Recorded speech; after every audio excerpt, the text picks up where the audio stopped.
The faculty at Washington University School of Law in St. Louis, and I'm happy to moderate the second of the panels for today. This panel is under the heading of Collective Bargaining, Existing Frameworks and Recent Changes. The panelists are going to speak in the order that they're seated. And to get us started is Joseph Slater. Joe is the Eugene M. Balk Professor of Law and Values at the University of Toledo College of Law. And Joe got up bright and early this morning to come and be here with us. Joe, welcome. Thank you.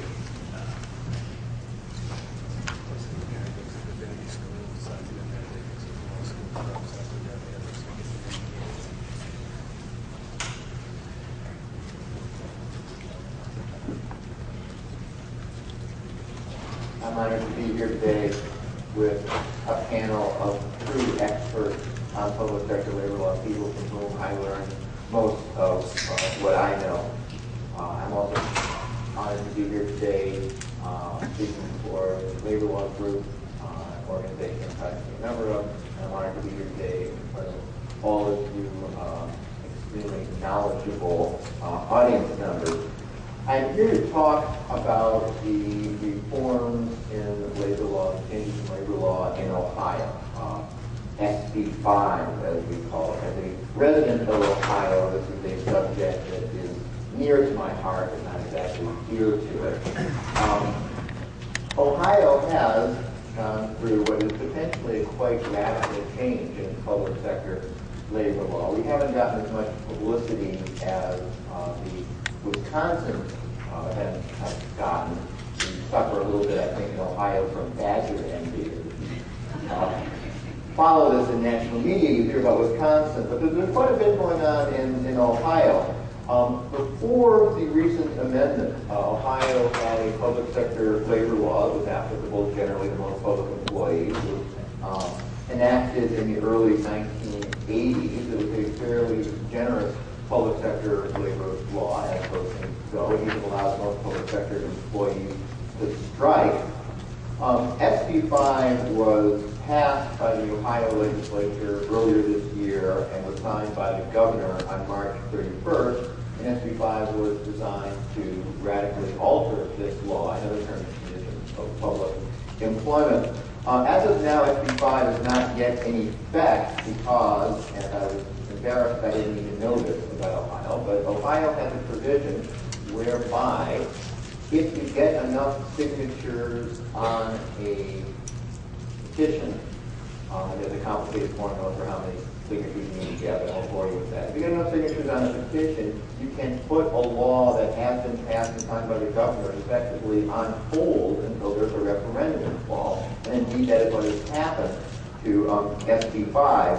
So SB 5 will either be this tremendously radical change in Ohio public sector labor law, or it won't be, depending on what happens in a month or two in the election. But as passed, SB 5 would do some fairly radical things, and it is part of a national trend, so I think it's worth discussing. Before I describe the law specifically, I would note the number of people who would be affected. The unionized public sector workforce in Ohio has 42,000 employees in state government, 19,500 employees in higher education, 102,000 employees in local government, and 196,000 in local school districts. Now, some of SB 5's provisions, the less well-known ones, would apply to all public sector employees, not just unionized public sector employees. And there are provisions here that would provide for performance-based pay that would limit pension amounts, that would limit health insurance amounts, that would abolish the step and pay grade system, which is something that people who work in the public sector are fairly familiar with. Instead of the traditional step and pay grade system, there would be performance-based pay ranges, although teachers would have a different system. a separate merit pay system. How would this all work exactly? Well, we don't know, because what SB 5 says is that the Department of Administrative Services will issue regulations that would explain how this all would work specifically. But it would be different, we know that, and more of an emphasis on performance and merit, ostensibly, and less of a emphasis on seniority and longevity.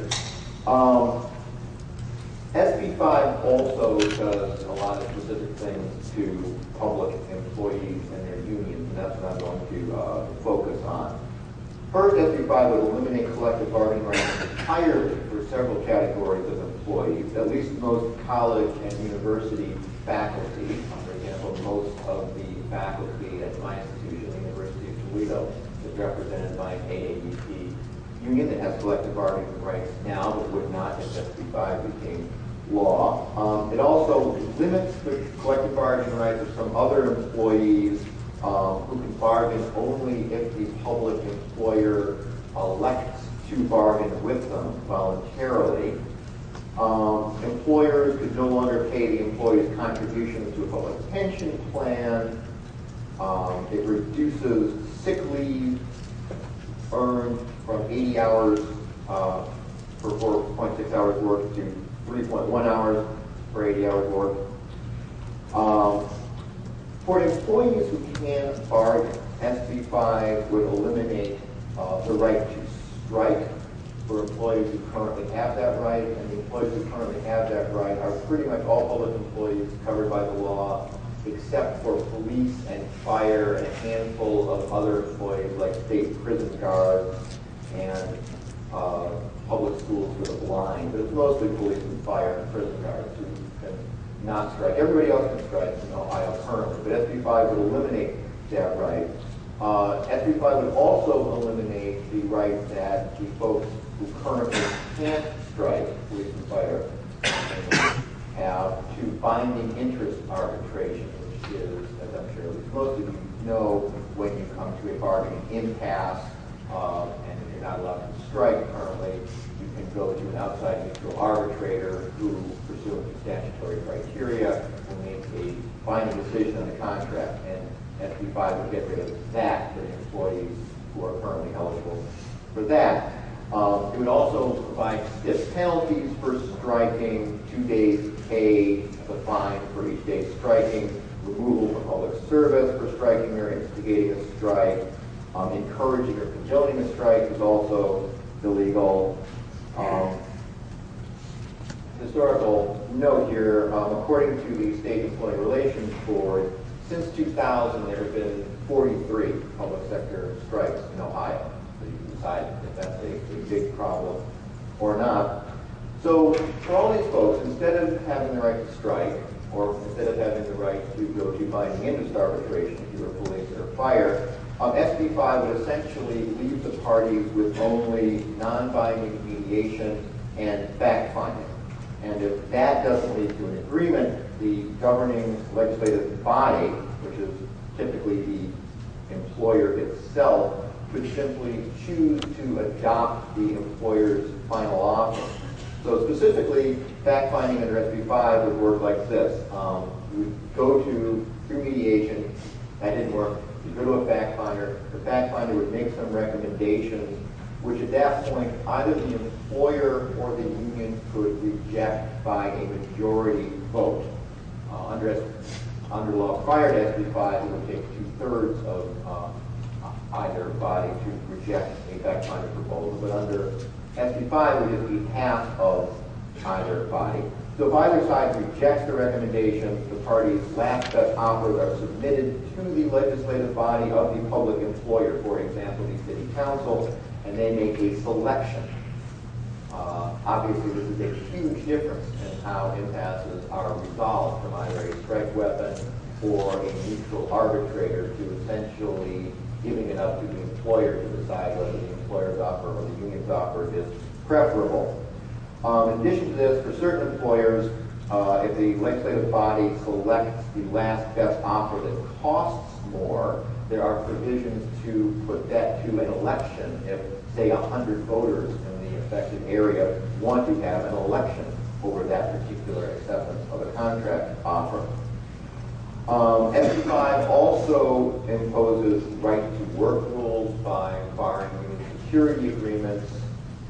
Those of us who debate over issues like, well, the collective bargaining laws contributing to public sector budget crises wonder about banning union security agreements as a mechanism to ensure better public budgets, but it would do that.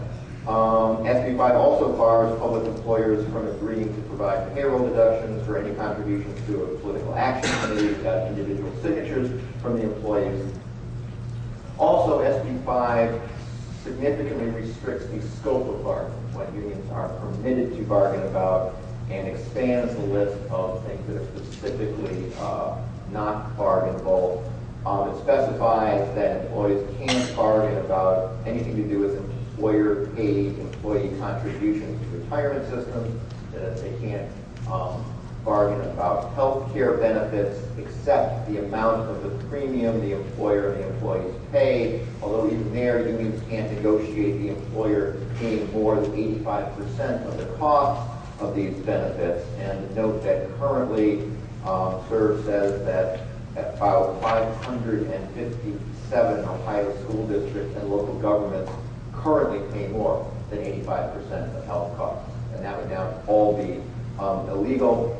One could not bargain about the privatization or contracting out of a public employer's work, and you could not bargain about the number of employees required to be on duty or to be employed. But it goes on beyond there. It bars collective bargaining agreements from containing provisions for certain types of leave accruing, for certain types of sick leave accruing beyond certain types of caps.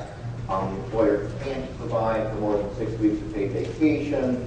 It can't provide for more than 12 paid holidays annually. It can't provide for more than 3 paid personal days.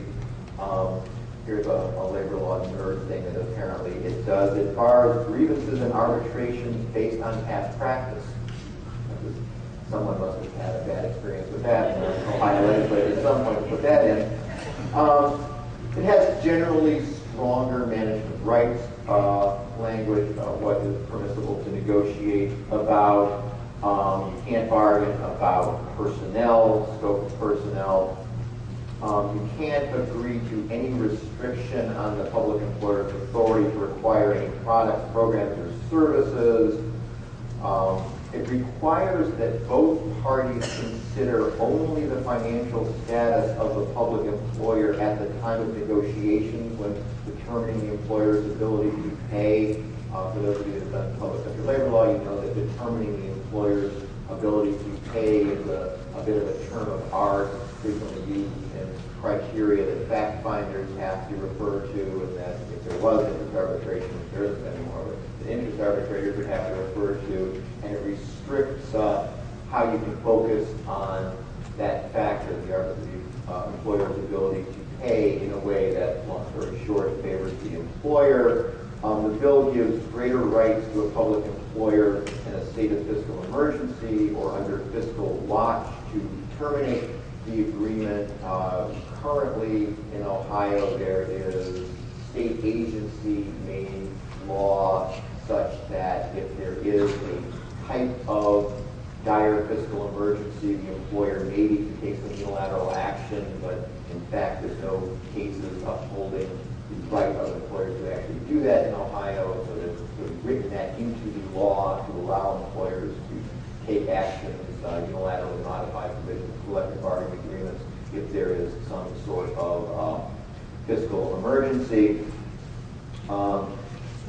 Penalties for union ULPs are increased in this bill. Unions that commit certain ULPs will have their dues payments suspended for the greater of 30 days or twice the length of the illegal activity.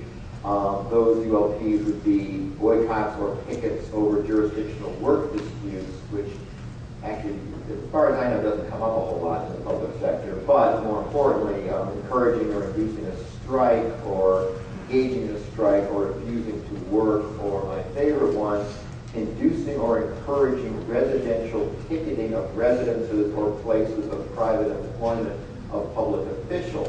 Now, Ohio has a little bit of an interesting history about this residential picketing issue because the pre-SB 5 law had a ban on labor-related residential picketing, but one lower court in Ohio struck that down on First Amendment grounds because the ban was only on residential picketing over labor issues and not residential picketing of any other kind. So they're putting it into the law again and raising the penalties for it, but there's still a little bit of a constitutional question about it. And another little technical labor law rule, and you ban the technical labor law. As I read it, the bill appears to repeal the contract bar rule.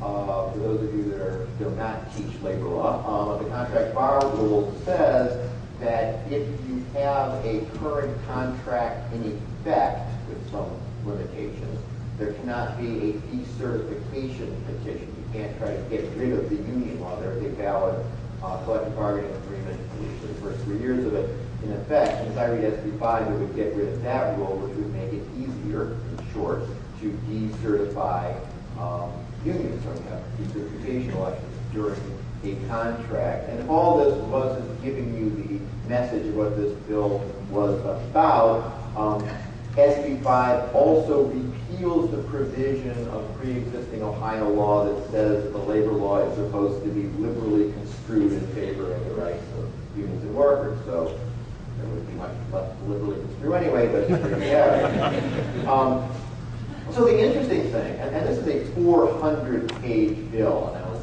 joking with the panelists earlier that I'm going to start my talk by saying page 1. This is a 400-page bill, and so all of the academics, and more importantly, the people who actually practice public labor law in Ohio, unions, public employers, and lawyers that represent them, have been studiously pouring through this 400-page bill, but we don't know whether it's been worth the effort, because, again, there is a decent chance that none of this will ever actually become law. It never went into effect because of this ballot provision, and there's going to be an election in early November, and if it fails to hold, or if the provision to overturn it succeeds at the poll, then this will never become law, and it'll just go away. So the interesting question in Ohio is really, what is the political outlook for the repeal of SB 5? Polls have generally shown that 50% or more of Ohio voters disapprove of SB 5. There's a poll done by PIAC in late July that 56% would vote for the repeal of SB 5, 32% would vote to retain SB 5. There's another poll in mid-August by Public Policy Polling. It was a little bit closer, but still significantly in favor of repeal. 50% against SB 5, 39% in favor.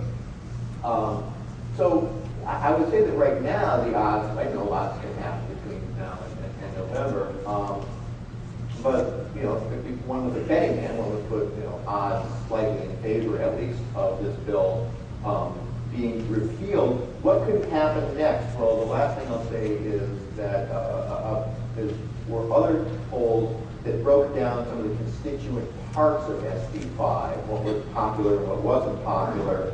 And I'll just give you some of those figures and step down. That's the ban on strikes for public employees. 36% supported that ban, 56% opposed it, which I found interesting because Ohio is actually somewhat unusual to permit public sector employees to strike. As to public sector employees paying at least 15% of their health insurance, consistent with what Professor Keefe said earlier, 60% supported that and 33% opposed it. As to the ban on bargaining over health insurance, generally 36% supported that ban, 58% opposed it. As to public employees contributing at least 10% of their pay towards their pensions, again consistent with what Professor Keefe said, 58% supported that, 33% opposed it. As to merit pay or other pay for performance systems, 56% supported that, 35% opposed it. So I think that what we might see is that this bill will be defeated, not necessarily, we don't know, it may be defeated, but the next interesting question will be what comes next, and it's possible that the proponents of SB 5 will try to spin off the more popular aspects of this bill into a separate bill, or maybe they will give up, or maybe they'll be completely successful. I don't know. And with that confident prediction, I thank you.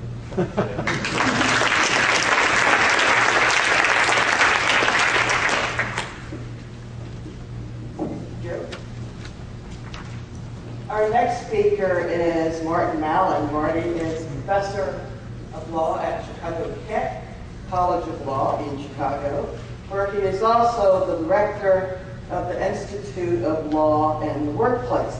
And Marty is going to build upon Joe's specific account of what's happening in Ohio by stepping back and discussing some of the commonalities among newly enacted public sector statutes.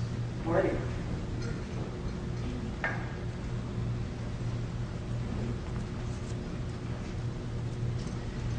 Thank you, Peggy, and thank you, Ann, and all the folks here at the University of Richmond for just doing an awesome job on this conference.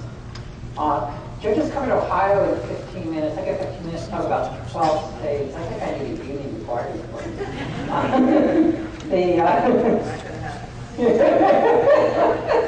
So we're in Virginia, where public employee collective bargaining is prohibited by statute. So, but I bet you watch here, Joe, to hold hostage.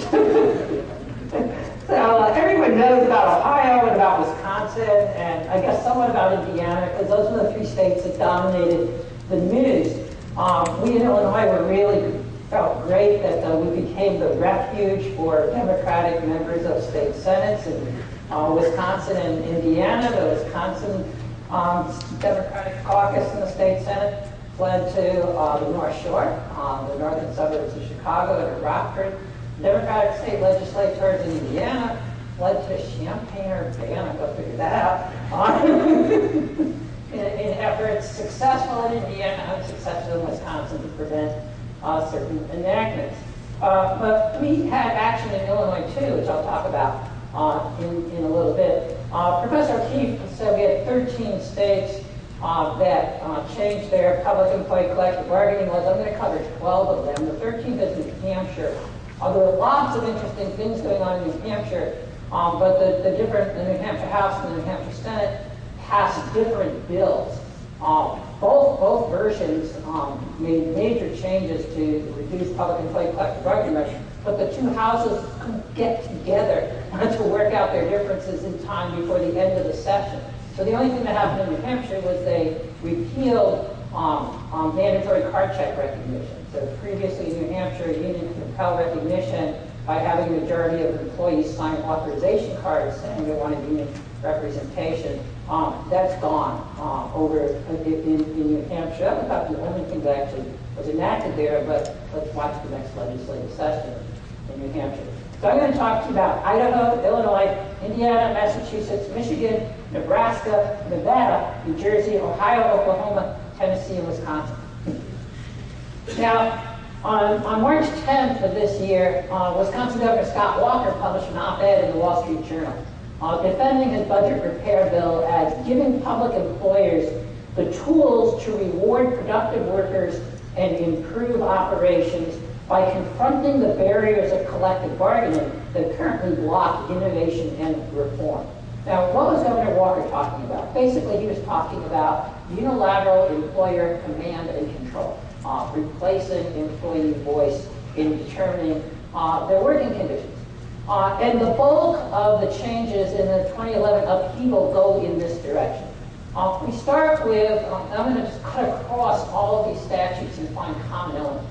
The first element we find common to a lot of the changes is the total abolition of collective bargaining rights. So Joe mentioned in Ohio, a number of employees, including Joe, lose their collective bargaining rights entirely under the enactment there, unless the citizens veto it in November. Oklahoma repealed its Municipal Employee Collective Bargaining Act.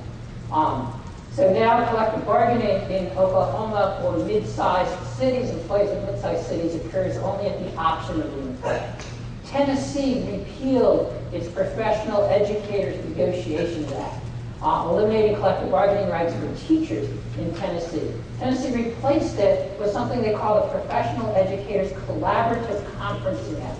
A really interesting piece of legislation. There's no longer exclusive representation in Tennessee. Under this new statute, there's proportionate representation. Any option that gets at least 15% of the vote is entitled to proportionate representation, including the option of, quote, unaffiliated. They engaged in collaborative conferencing, which is defined in the statute as the process by which the parties meet at reasonable times to confer, consult, discuss, exchange information and proposals relating to terms and conditions of professional employee service, using the principles and techniques of interest-based collaborative problem solving. But then they have a long list of subjects that are prohibited subjects of collaborative conferencing, which I'm left wondering about. If you're not bargaining about anything, why would you prohibit parties from talking about things? I mean, this is all that the Tennessee statute says, you got to talk. If no agreement is reached, the school board then unilaterally sets the terms of employment. And the collaborative conferencing committee that is created through this process lasts for 3 years, and you start from square one all over again with a brand new election. Nevada withdrew collective bargaining rights from doctors, lawyers, and some supervisors. Joe told you about Ohio, Wisconsin, right? So formally, Wisconsin eliminated collective bargaining rights for employees of the University of Wisconsin system, the employees of the University of Wisconsin hospitals and clinics, home daycare, and home health care providers. But effectively, Wisconsin eliminated collective bargaining for everyone but police and firefighters. Wisconsin prohibited bargaining over anything except base wages. And then only to the extent that the base wage negotiations producing something that does not exceed the change in the CPI over the last 6 months, which means that the CPI actually declined. They have to agree to a pay cut. If they agree to anything more than that, it has to be approved in a voter referendum. And then the really interesting thing in the Wisconsin Act is it requires every year every exclusive bargaining representative to be recertified in an election conducted by the Wisconsin Employment Relations Commission. And in order to get recertified, the union must receive the votes of at least 51% of all of the employees in the bargaining unit. That's not a majority of the employees who vote. That's not a majority of the employees in the bargaining unit. It's 51% of all of the employees in the bargaining unit. So if you have a bargaining unit of 400 employees, 300 vote in the election, the union wins the election 201 to 99, the union is decertified. Even though they got a majority of all the employees in the bargaining unit, they didn't get 51% of all the employees in the bargaining unit, even though it was a landslide victory in the election. So I think we can say, except for police and firefighters, Wisconsin has essentially eliminated public employee collective bargaining. So withdrawal of collective bargaining rights is the first thing we find in the state. Second thing we find is limiting the scope of bargaining.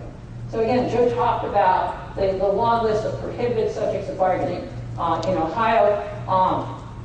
The most common thing we find is a prohibition on bargaining over health care. Joe mentioned what they did in Ohio.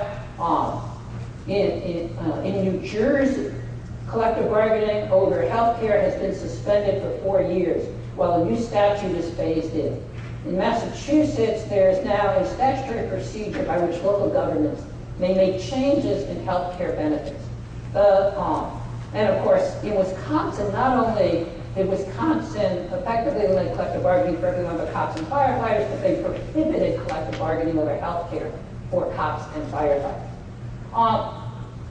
Other facts on the scope of bargaining. Idaho, which has a collective bargaining statute for teachers, restricted collective bargaining to salary and benefits and nothing else. Indiana did the same thing. Interestingly, the changes to the Indiana statute, which also just affect education, Indiana doesn't have a general public sector statute, provided the parties shall discuss a whole range of subjects. But the statute prohibits incorporating any agreements that result from those discussions in the collective bargaining agreement. Which leads you to wonder, well, why bother talking? Third thing we see is an expansion on the list of prohibited subjects of bargaining. So again, Joe filled you in on what they did in Ohio. Michigan greatly expanded an already long list of prohibited subjects of bargaining in public education. Illinois, where the Democrats still rule Springfield, gave in to Rahm Emanuel's temper tantrum. Ever since he ran for mayor, Rahm Emanuel has been complaining about the length of the school day in the Chicago public schools. CPS had not succeeded in negotiating changes to that for the Chicago Teachers Union. So the Illinois legislature changed the Illinois Education Labor Relations Act to make the length of the school day and the length of the school year for the Chicago public schools, not the rest of the state, a permissive subject of bargaining, basically saying to the CPS, you can change it unilaterally. They just did, although they have to impact bargain it, and we're watching something go on right now, is the CPS has been basically bypassing the Chicago Teachers Union and dealing with individual teachers on a school-by-school basis, while impact bargaining is still going on. That's going to create a really fascinating duty to bargain issue for the Illinois Education and Labor Relations Board and ultimately the Illinois courts, and I think it's giving me a final exam question. Third, another common element we see is a reduction in union bargaining power by changing the method of impasse resolution. Joe gave you the details on this in Ohio. Idaho was a little more intellectually honest than Ohio. Yet the changes to the Idaho statute say, if the parties don't reach agreement by June 10, the school board unilaterally sets the terms and conditions of employment. I mean, that's essentially what they're going to do in Ohio. Idaho is at least upfront about it. Tennessee, same thing, right, with their collaborative conferencing. If they don't reach agreement by a specified date, the school board unilaterally sets the terms and conditions of employment. Interest arbitration. We have a number of interesting things going on in interest arbitration that, again, serve to reduce union bargaining power by serving to confine what the interest arbitrator can do. Now, the least intrusive of this is Michigan, which specifies now that the interest arbitrator must consider the financial ability of the employer as the most significant factor in determining what the award will be. Nebraska did something interesting here. Nebraska, you have interest arbitration, but it's not over private arbitrator. You have a state agency. The committee, is that 5? Cool. They have a state agency, the Committee on, the Council on Industrial Relations, whose members are appointed by the governor. When was the last time Nebraska had a Democratic governor? I don't know. I can't recall. And they do the arbitration. Nevertheless, the unicameral legislature in Nebraska decided they had to rein in these gubernatorial appointees. So the new Nebraska statute provides detailed criteria for determining what are comparable communities to the community whose contract is being arbitrated. And then it provides a range. So the contract that's in dispute has to fall within 98% and 102% of the comparable communities. And if it falls below 98%, then the Committee on Council on Industrial Relations must order it raised to 98%. And if it falls above 102%, then they must order it lowered to 102%. And that 98 to 102% range drops to 95 to 100% during periods of recession. And the statute defines recession with a fair degree of precision. The most far-out changes in interest are occurring in New Jersey. So New Jersey provided that the maximum increase in total base wages that the arbitrator can order is 2%. But New Jersey went a little bit further. New Jersey eliminated party selection of the arbitrator. Instead, the arbitrator is now appointed randomly from a list by the New Jersey Public Employment Relations Commission. New Jersey capped the arbitrator's fee at $1,000 per day and $7,500 for the entire case, kept cancellation fees at $500. New Jersey further provided that the parties must provide written estimates of the financial impact of their final offers, and the arbitrator must analyze every statutory factor and certify that the arbitrator took the local levy cap into account in issuing the award. The award is due 45 days following the arbitrator's appointment, and the arbitrator is fined $1,000 per day for every day late. I see Barbara Quindell there, just kind of put a big smile on her face. She's probably waited for lots of late arbitrators to issue their awards.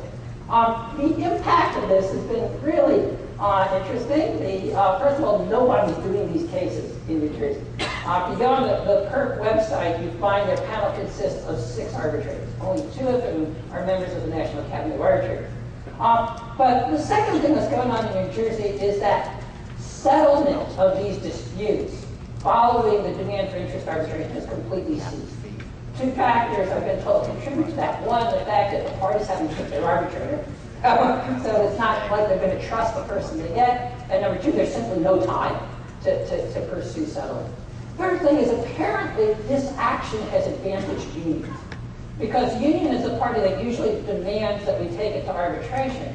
And unions aren't making their demand until they have their case ready to go. Since there's, because they've been told we're going to hearing next week, so I can get this arbitration award done within 45 days. Whereas a lot of employers have apparently recently really going to court flat-footed.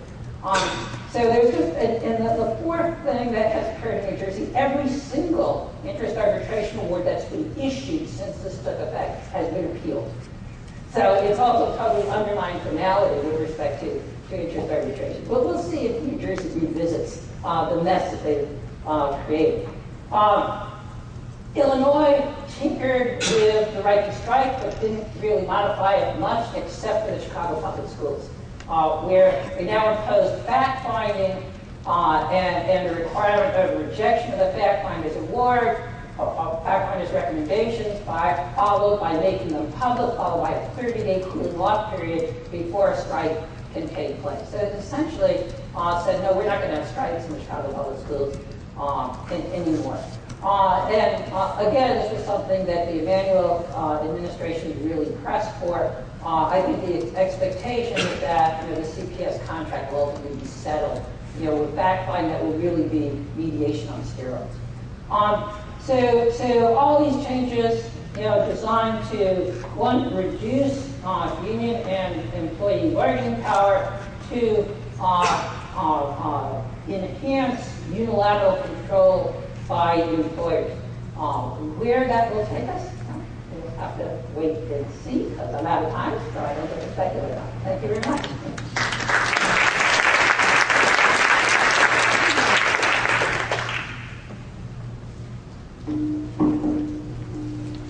Okay, our third speaker is Hodges, who at this stage does not need any further introduction, and is going to talk about what's going on in those states that don't have public sector bargaining laws, such as Virginia and North Carolina, and are there any useful lessons of what those states have been doing that might be instructive? And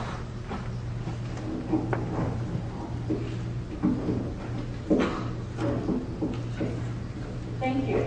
Well, I'm talking about a subject that nobody was really interested in before last spring. No one really cared what happened in states like Virginia and North Carolina, where there was no lawful collective bargaining. I joke that being an expert in Virginia labor law or labor relations is kind of like being an expert in some sort of exotic insect. When people hear about it, they go, I didn't even know there was such a thing.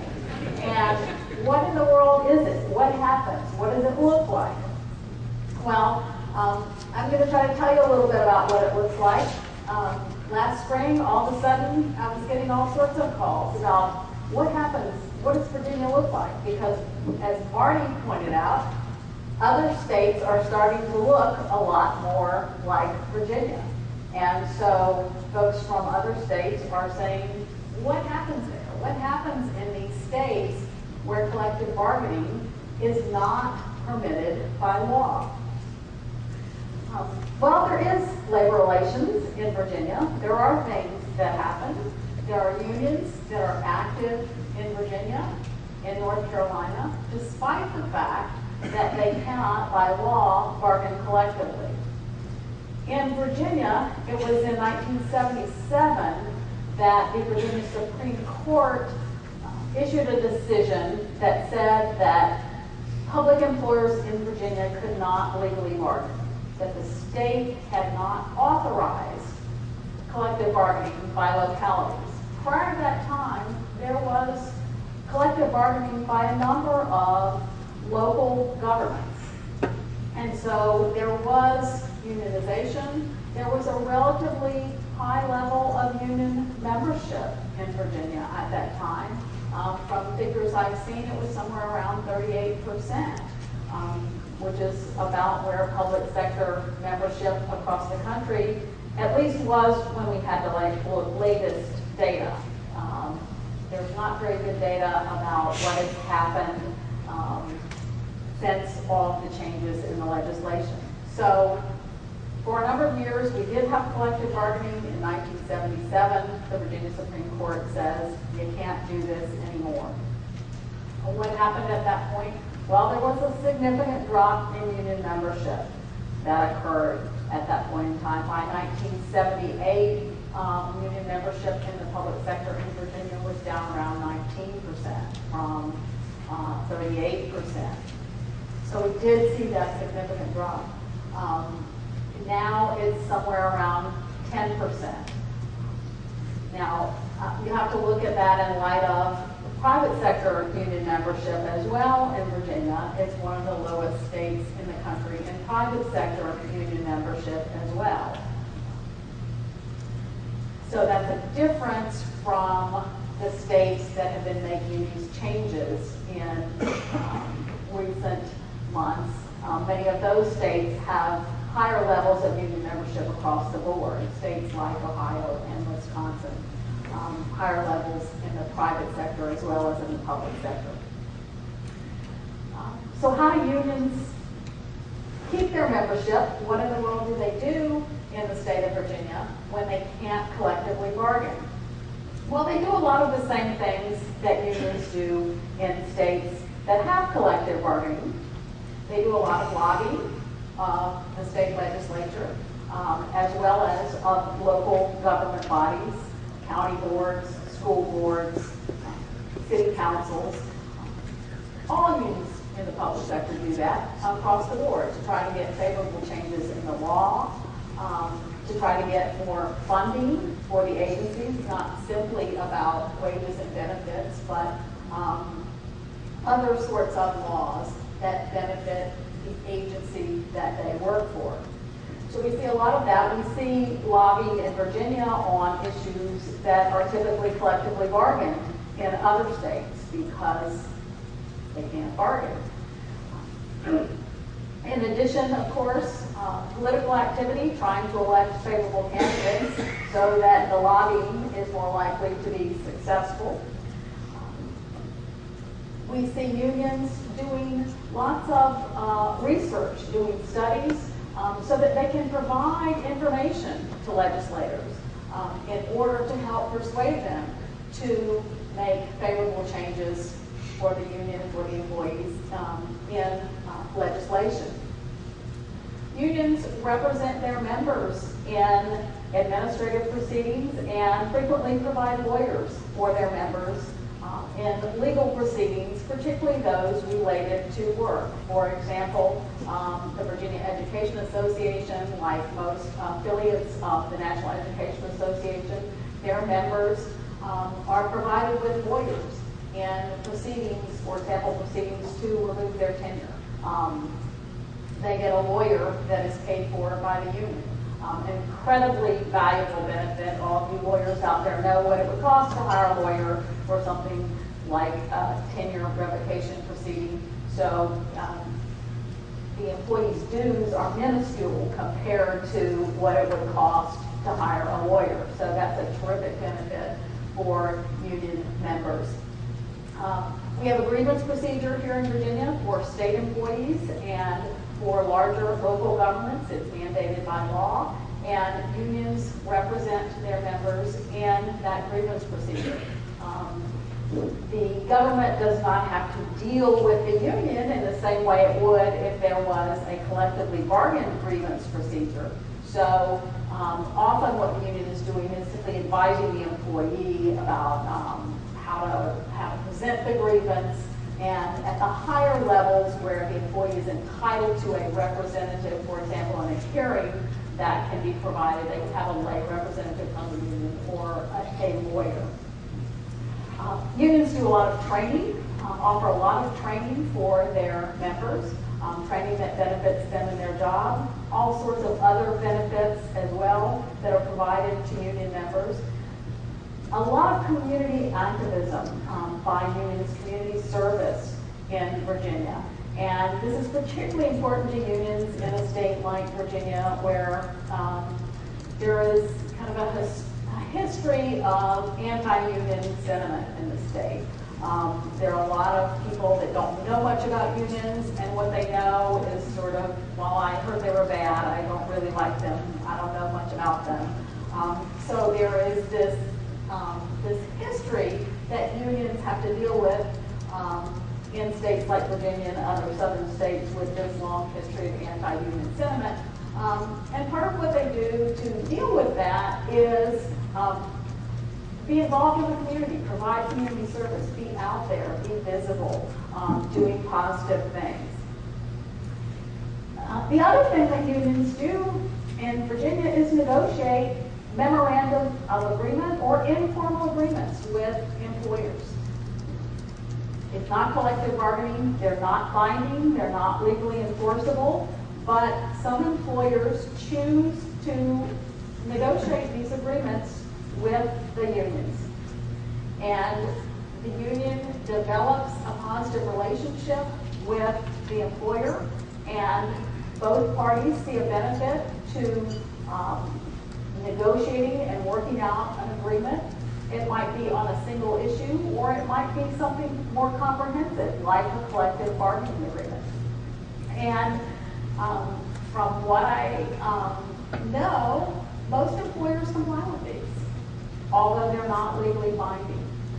Now, it doesn't happen with all employers. It's much more common at the local government level than at the state government level, obviously, because you have a much bigger bureaucracy. But it happens, so there are these agreements. Well, how are unions able to do this in a state where collective bargaining is illegal? The first thing I would say is organize, organize, organize. Unions in Virginia are always organizing. It's not like a state where there's collective bargaining, where you organize the union is certified as representative of the employees.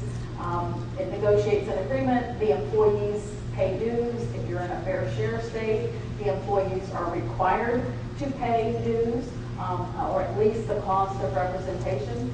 And the organizing pretty much stops at that point. The union doesn't have to keep organizing to maintain its membership. But in a state where there is no fair share, where there is no collective bargaining, unions are organizing all the time. They have to keep selling employees on the fact that it is worthwhile to be a member of the union, that the union provides sufficient benefit to convince the employees to maintain that membership. It's essential for a couple of reasons.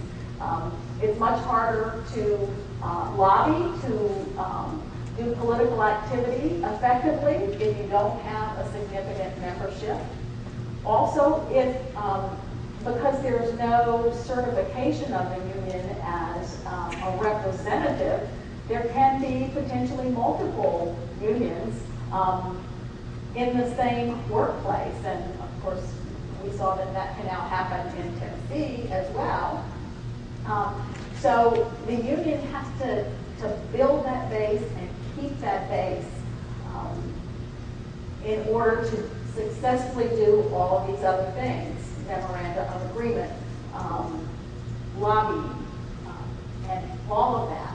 If you don't have the membership, you're not going to be successful at it. If you can't get people to be members, you're not getting dues, and then you don't have the resources to do all of this. And one of the things that Virginia does have is dues deduction.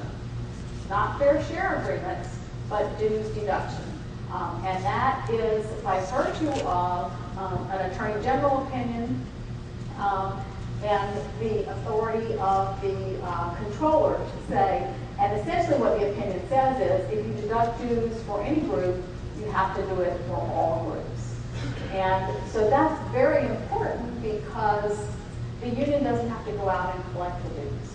In a state like Wisconsin that now bans dues deduction, the union not only has to convince people to join, but they have to actually collect the dues. They're not done by the government union and then paid to the union. So that is really important. Unions in Virginia have to work with the employers. They have to build and keep a positive relationship with the employer. When the employer is required to bargain by law, a positive relationship might be helpful, but it's certainly not mandatory because the employer must bargain with the union. Unions here cannot, if they want to work out some sort of memorandum of understanding and have the employer comply with it, they cannot have an adversarial relationship with the employer. That, of course, limits to some extent what they can do because the agreements they negotiate have to be agreements that the employer is going to benefit from in some way and that the employer is going to abide by because there's no legal enforcement mechanism. So how does this translate to other states? Well, again, organizing. The unions in these states have to move from a period of respite when the contract is in effect to continuing to organize all the time. And that's a change for those unions. And it takes resources, and it takes financial resources, and it takes people resources, and that's going to be a struggle because we've already seen in Wisconsin, I think the Wisconsin Education Association affiliate laid off 40% of its staff after the enactment of this bill. So in anticipation of the reduction in resources. So they're going to be doing more with less. They've got to keep organizing, and they've got to do it with fewer people, and that's going to be difficult. The positive, I think, and the difference from Virginia is, one, they have the mobilization of all of these individuals in opposition to the bill. So people are mobilized, and that's helpful. Also, they're not confronting the same sort of historical anti-union sentiment that exists in a lot of the southern states. Now, certainly there is some anti-union sentiment there, or we wouldn't have seen the kind of bill passed, but it's not the same historical sentiment. Will we see a drop in membership there? Again, there's no good data on it, but it would not be surprising to see a reduction in membership. It's going to be difficult to collect dues.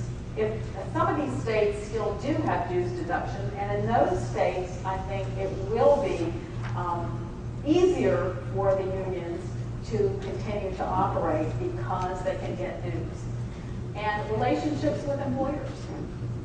And the unions, if they're going to be able to get these memoranda or informal agreements, they're going to have to maintain, if they have positive relationships, or build positive relationships with employers that weren't necessarily required under the law when collective bargaining was mandatory, because employers are going to have to want to talk to the union. They're going to have to see a benefit from talking with the union. Now again, just using Wisconsin as the example, we have seen employers who have negotiated with their unions after the enactment of the bill and before the bill went into effect. And there were also employers in Wisconsin that were opposed to this bill. So in those situations, they may be able to, the union may be able to get memoranda of agreement and maintain those relationships with employers. So what will happen? Well, I think we will continue to see unions active in these states. If the unions could survive in Virginia after collective bargaining was banned, I think they will survive in other places.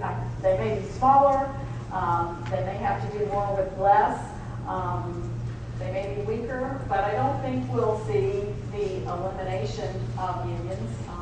Unions have reduced in size before, historically. There will always be workers that want to have a voice in their workplace, and there will always be unions there to provide that. Thank you very much.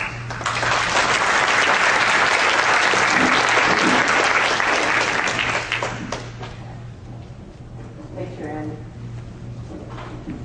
Our final speaker for this panel is Ted Clark, who is a founding partner at the law firm of Clark, Baird, and Smith in Illinois. And Ted is going to bring us full circle and talk about some of the real-world implications of what has happened with these newly enacted statutes. Ted. Thank you, Peggy. And I'd really like to join the others in thanking you for convening this conference on such a timely topic and under such challenging circumstances, to say the least. I should note that Ann was a student of mine at Northwestern Law School during when I was teaching the public sector labor law course there. And I couldn't be more pleased that she has chosen to adopt public sector labor law as the focus for her legal career. Let me make just a couple of comments on the presentations that Joe and Marty made in terms of what's happening legislatively within the last year. It's unquestionably true that the most dramatic and far-reaching changes were in the so-called red states with Republican legislatures and Republican governors. But I think we also should note that there were changes in states such as Massachusetts and Illinois, which are definitely pure blue when it comes to their politics. And in the state of New Jersey, we all know that Governor Christie is a Republican, but he has to deal with a Democratic legislature. And the interest arbitration bill that Marty talked about and discussed passed the New Jersey legislature with just one negative vote. So I think that has to be added to the mix. In terms of the impact of these legislative changes, they're really state specific in terms of the impact. But instead of talking about some of those issues, and some of the other panel members have already alluded to those state-specific issues, what I would like to do is paint with a broader brush, discuss some of the reasons why, in my judgment, these legislative measures were passed, and what the impact of these measures has had in states with or without the changes in terms of public sector collective bargaining. Without question,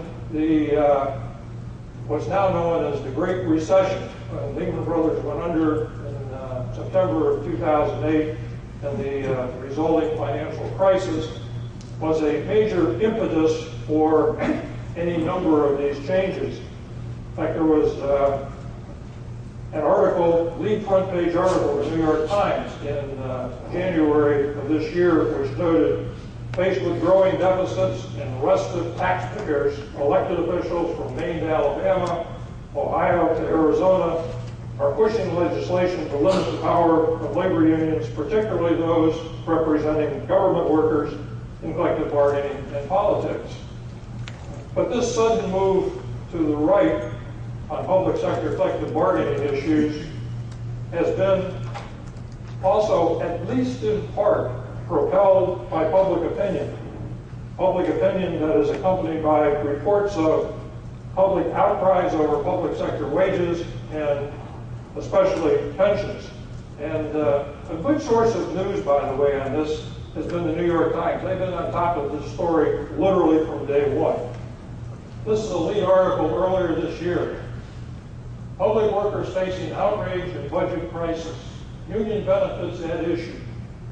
Officials get support in seeking concessions and wage freezes, and then noting even longtime liberal political leaders have demanded concessions, wage freezes, benefit cuts, and tougher work rules.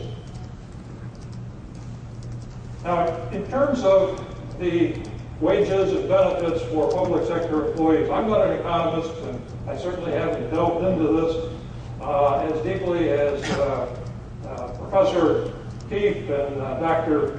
Richwine have, but I have taken a look further closely at the data from the Bureau of Labor Statistics that you can access online. And I looked at the data just with respect, just as Professor Keefe did, in terms of full-time employees, public sector, private sector, in a variety of areas. First, with respect to pension and retirement benefits, BLS reports that fully 92% of public sector employees are covered by defined benefit pension plans. But that percentage in the private sector is only 24%, and that 24% includes employees who are in plans that are now not open to new employees. I couldn't get from the BLS data how rich or robust the public sector pension plans are vis-a-vis what they are in the private sector. They don't provide that data. But I talked to an economist at BLS, and he suggested look at the employment cost information, what it costs an employer to provide a benefit. And I did do that, and I looked at it in terms of all the various elements that go into pension and retirement benefits. Private sector employers pay for defined contributions, defined benefits, Social Security, etc. Same thing on the public sector. And what BLS reports, and this is as of a year ago, public sector employers are paying $4.71 per hour for retirement and pension benefits. In the private sector, that amount is $2.31. And with respect to retiree health care, only 17% of private sector employers provide retiree health care for those that retire under age 65. In the public sector, that percentage is 70%. Paid time off is another area that the BLS collects data on. And there's a substantial difference between the amount of paid time off in the public sector versus what is provided in the private sector. I took the medians of all of these. Both public sector, private sector, full-time, full-time. For paid holidays, public sector 11, private sector 8. For vacation days, they reported by increments at 5-year intervals. It typically goes up in most jurisdictions in 5-year increments. And in each of those 5-year increments, public sector employees received on average about 2 more paid vacation days than their counterparts in the private sector. And in terms of sick leave, public sector 12, that's certainly what it is in Illinois, private sector 6. In terms of wages, this is really an area on which there's been a lot of debate. But BLS does report, and I talked to an economist myself. I want to make sure that I'm talking apples to apples, not apples and oranges. And what he told me was, we look at comparable categories of employees. And how they come up with that, I don't know. But looking at comparable categories, and then they rank it by percentile from 10% to 90%. And at the 50th percentile, which would be the median, the hourly rate for state and local public employees was 40.4% higher than what it is in the private sector. A little over $22 public sector, $15.70 private sector. Now, in terms of whether or not, who's got it right with respect to all the numbers that you've heard today, what I can tell you is that I meet with an awful lot of city councils, legislative bodies, county boards, school boards, and representing them in terms of their collective bargaining. And I can tell you almost to a person that those folks who are private sector say to me, I don't get 12 sick leave days. I don't get those kinds of vacation benefits. I have to pay 25% for health insurance, et cetera, et cetera, et cetera. And I'm hearing that more and more. Now, these developments, both the Great Recession and the financial impact it's had on the public sector, and this belief that public sector wages benefits are superior to what is in the private sector, are having a very real effect and impact on public sector negotiations. First of all, legislative bodies of all stripes are more actively involved in negotiations than they normally are. I used to deal with a village manager, we get an agreement, go to the board, I never see the board be ratified. Doesn't work that way anymore. They want to be directly involved. What are we offering? Why are we providing this benefit, et cetera? And many legislative bodies are no longer willing to voluntarily accept the status quo. They're saying, why can't our wages and benefits be more in line with what I think is the case in the private sector? So we're having to deal with that. And public employers are frequently going public in terms of justifying their negotiating positions. In the past, that was usually the prerogative of the union. Now it's the public employer that's going public. Our new mayor in Chicago, Ron Emanuel, is certainly exercising that right. One might even say in the extreme. But this latter phenomenon of employers going public echoes some of the newly enacted legislation that requires negotiations either take place in public or that the public be provided with more information about what is going on at the bargaining table. Now, based on my own experience in terms of negotiating in these serious economic times, I have some very real reservations about whether collective bargaining as we know it can live up to the task of finding the right solutions to these kinds of problems. And my concern is if the parties aren't able to do that at the bargaining table, then the decision is going to be made by somebody else. And that's what you're seeing in terms of the legislation that is being passed. For example, following the economy going over the cliff, I represented any number of employers that had multi-year agreements, negotiated before the economy went over the cliff, provided for wage increases 3.5%, 4% a year. Now revenues are down 10, 15, 20%. What are we going to do? Well, in most situations, we went to the union and looked for some kind of concession. And at least in Illinois, maybe it was better elsewhere, unless the employer had a credible threat that employees would be laid off, the unions basically told us, sorry, we're not interested in agreeing to any concessions. I had that happen in one jurisdiction where the village manager said, we're probably going to have to lay off some public works employees if we can't delay or reduce that wage increase that was previously agreed to. The union was upset that he'd even make that kind of request. Well, lo and behold, he issued a couple of pink slips. The union came back to the bargaining table and said, hey, can we talk?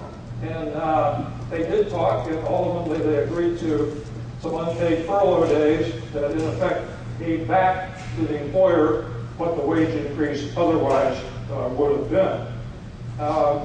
We've also got impacts in terms of interest arbitration. One of my main concerns is that interest arbitrators don't seem to be getting the message that most public employers are in dire financial straits and are taking significant actions to try to deal with it.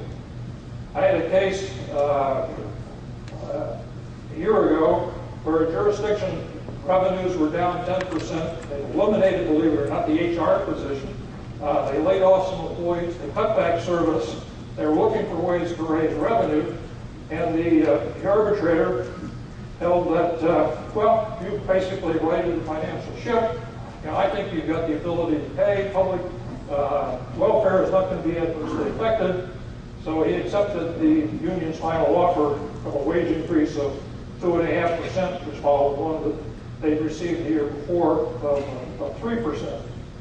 My concern is, and I think this is what's driving some of this legislation, that the failure of unions in some respects or interest arbitrators and others to understand that there are some real serious problems out there is what's leading to state legislation in terms of interest arb to put caps on salaries, as in New Jersey, mandating much greater weight must be placed on the economic circumstances of public employers, as in Michigan, New Jersey, or going the final step and just eliminating interest arbitration altogether, as they did in Ohio. Now, what employers are doing, there's one thing that an employer has the ability to still control. That's headcount. How many employees do we hire? And what's happening is the employers are increasingly looking very hard before they fill a vacant position. They're looking at ways in which they can shrink headcount. They're looking at ways in which they can merge or consolidate governmental operations. And they're looking for ways in which they can outsource services that heretofore were provided in-house. I've got one Illinois jurisdiction that is outsourced its finance department. The jurisdiction with about 40,000 population. Its IT department, its inspection department, and a large portion of its public works department. Why? I think some public employers have come to the realization that with a high cost of pensions, with a high cost of health insurance, with a high cost of the paid time off, that maybe the best alternative to try to deal with this in a structural way is to reduce headcount. Fewer employees you have, less amount you have to pay for pensions and health insurance. 0 minutes left. Let me just leave you with one comment. This comes from Wellington and Winter, and I think maybe it's time to revisit it. There were 2 Yale law professors issued a book, Unions in the Cities, published by the Brookings Institution. And their thesis was, and I'll make it brief, transplanting private sector collective bargaining to the public sector would in many cases institutionalize the power of public employee unions in a way that would leave competing groups in the political process at a permanent and substantial disadvantage. Now, these are Yale law professors, Brookings Institute. This is not Scott Walker. This is not John Cates. These are 2 prominent intellectuals who are making those comments. But I think maybe it's time to come back at that, see what public sector collective bargaining should look like. And I think we're still going to have public sector collective bargaining. Maybe not in all states, but it's going to be around for a long time. But I do think we need to revisit some of the parameters to make sure that it's working for everybody. Thank you.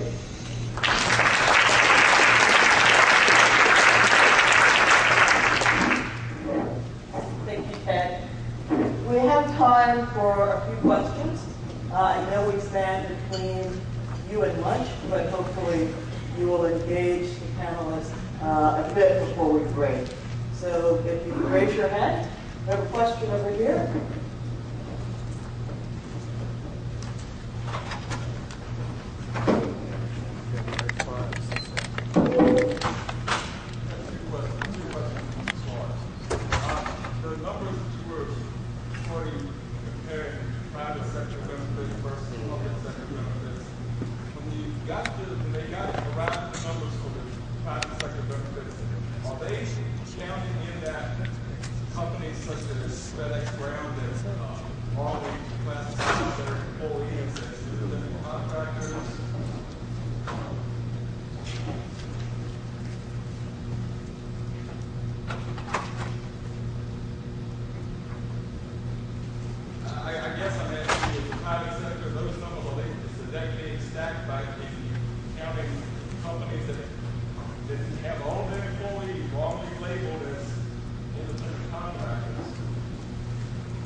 BLS that. I literally took, I went to the webpage. Anybody can go to the webpage. They can pull up, and it's very detailed in terms of looking at paid leave, paid vacation, sick leave, pensions, retiree health insurance, and they break it down. They slice and dice it a zillion different ways. But what I tried to do was to take the major benefits and compensation and limit it to full-time employees, and then look for an apples to apples based on the BLS data. Now, people can argue over whether it's apples to apples. Is it over-inclusive, under-inclusive? I don't have an opinion on that because I don't know. But if it is the data that the government puts out and goes into the ECI, the Employment Cost Index, and that's what at least the Federal Reserve folks say is probably the most important document they get every 3 months in terms of the state of the labor market and whether there's inflation there or not. Okay, and the second question, I can see in the private sector where doing some head chopping and getting rid of people would be beneficial to that particular company, but for a state to do that, then you put people on unemployment, put them on all kinds of state subsidies, the government subsidies. They don't have as much money to spend, so you're not getting the sales tax revenue, you're not going out and they're not paying meals tax. Is the state really gaining anything by doing that, or they just rob Peter to pay Paul? In most of the situations that I'm personally familiar with, public employers have done it largely, if not entirely, through attrition. And really, the question is, and you have Jerry Brown in California, you have Andrew Cuomo in New York, you have Scott Walker in Wisconsin. They're all using the same phrase, downsizing, right-sizing. And what they're trying to do is to look carefully, what are the core functions that we perform, what categories of employees do we really need to have on our payroll, and what might we better be off either doing on an intergovernmental basis or outsourcing. So in most of these situations, it's not a question of layoffs, although layoffs do come into play in situations where there's no other alternative to cut costs. Personnel costs in the public sector make up 75%, in some instances as high as 80 or 90% of the operating budget of a municipality. There's not too many ways you can save money. I mean, you can eliminate training, you can eliminate travel, you can eliminate this, that, or the other, but the only way in which you can make any substantial dent in that is trying to find a way to deal with those labor costs. And headcount is principle among them. And when you go from, when you outsource, you take a state job and outsource it, that person's going to be an independent contractor. So they're out of It may or may not. The city of Chicago has done a lot of outsourcing over the years. It started with Mayor Daley, and a lot of those employees are represented by unions in the private sector. I'm not sure all of them are, but a lot of them are. So it depends on who you outsource it to. Say a question in the back. Washington Post in the last couple of weeks did an article about government contractors in the federal sector, at least, who are now having big mansions in Northern Virginia because they are making more money than the people that they were replacing who were public sector employees. I went to a program a couple of nights ago where it seems like even the CIA is outsourcing, and to get people to be private sector spooks or whatever the term is, they have to pay much more than they could get a government employee to do the same amount of work.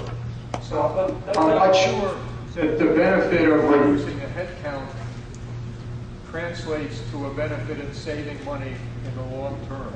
The other question I would like to ask is whether your clients who are saying, we signed a contract when times were good, times are now bad, give us a break, would equally say, we signed a contract when times are bad, but things have improved, so we're going to come back and equalize what we took away. I don't see that. Well, usually there's a quid quid pro quo, and each one of these is client specific. But there's some where it's delayed until the last day of the contract. There's some in which it's just foregone altogether. Usually in those situations where there's a trade of a wage increase for a zero or something less than what was agreed to, it may be coupled with a no layoff guarantee for that particular contract year.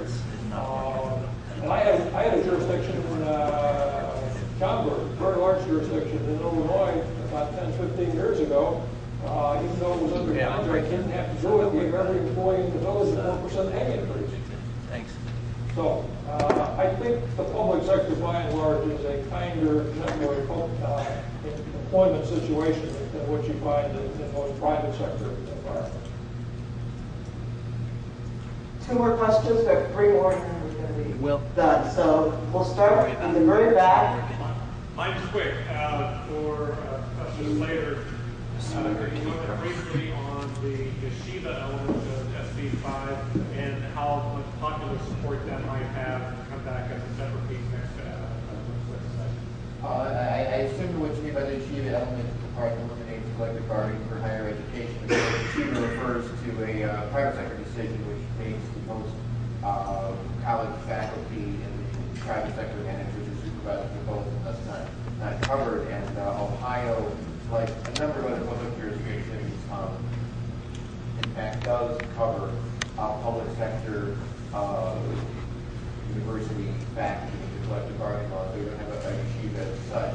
So I've not seen a separate polling number on this particular issue.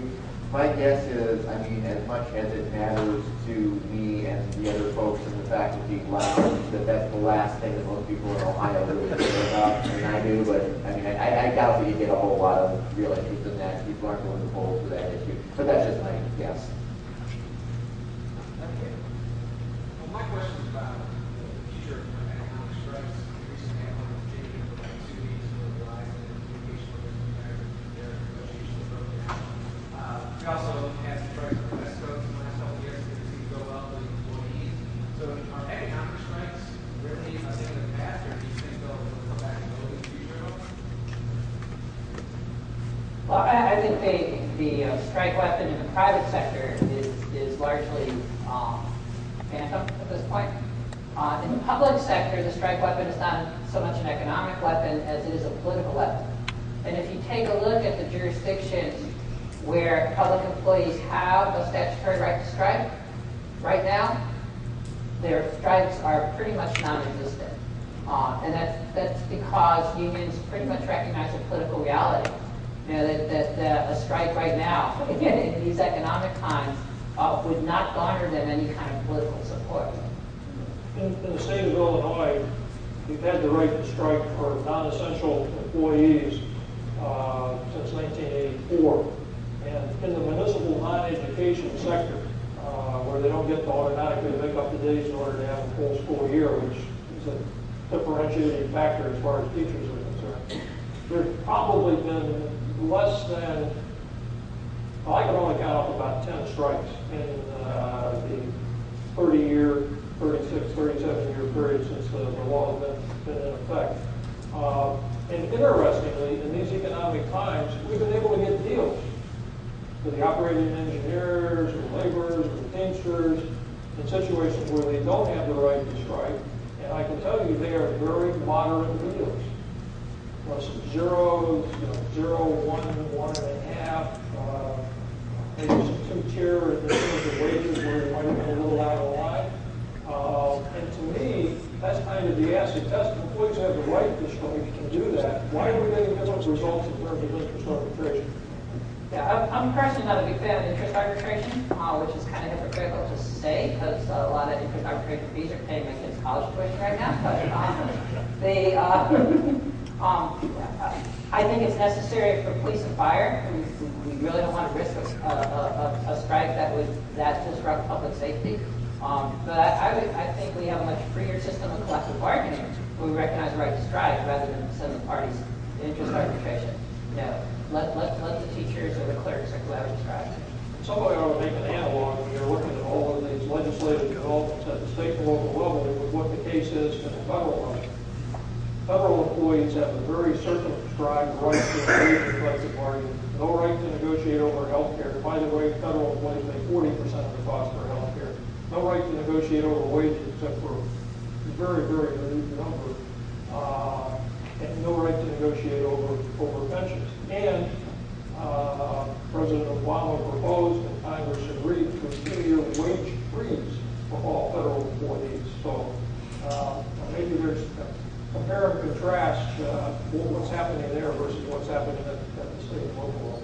Really briefly, the right to strike, of course, is entering the public sector because while Marty and Ted and I all come from states where there is a right to strike, in most cases in the public sector there isn't. And it's an interesting question what taking away the right to strike would do, whether that would actually decrease strikes. And here I would commend to anyone who's interested in attention a study that Marty did some years ago that showed in Ohio when they made strikes legal, there was actually a significant drop in the number of strikes. And so there's not necessarily a critical connection between making strikes illegal and having fewer of them. Last question. Yeah, my question is for Professor Hodges. I'm a local government president. I thought we were the only municipality in Virginia. You mentioned that there were other local governments in Virginia. Could you give me some examples of that? Some other cities? Teachers' unions are very active in Richmond, in Norfolk, in Northern Virginia. Firefighters' unions in a number of municipalities around Virginia, not mostly in the bigger cities. I represent the general employees, so I think that we might be the only general employees. You might be. I don't know of another general employee union off the top of my head. I wanted to get a copy of their memorandum of understanding. That's something I want to work with. So I'm trying to get a sample out there so I don't have to read it. Can I ask just another quick one? You mentioned that there was an attorney general ruling, I think you said about if you deduct dues for any groups, you must deduct dues for all groups. Right. Is that all union groups, or for example, we haven't been able to get dues deductions? I wonder if I have something I can now go back with. We've only been able to, they deduct dues for, they deduct United Way. That's considered a group. Well, I think that's a harder argument to make. I mean, and the ruling is based on constitutional issue, and I think we'll hear more about that this afternoon with respect to Wisconsin and the challenge. But essentially, it's sort of, you have to treat like groups in a like manner. And so the question would be, do you have a legal claim if they're deducting similar sorts of dues for other groups? And I think it is a harder argument to make when it is a charitable deduction than when it is for another employee group. So really, I think focus it. But I'd be happy to talk to you more about it.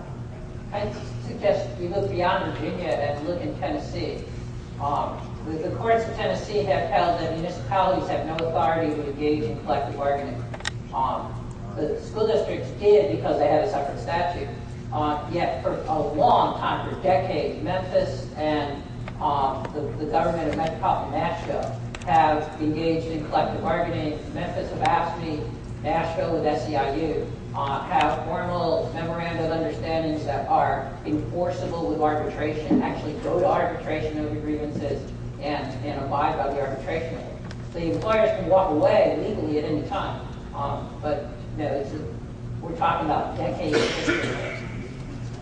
Thank you. Thank you, everyone on the panel.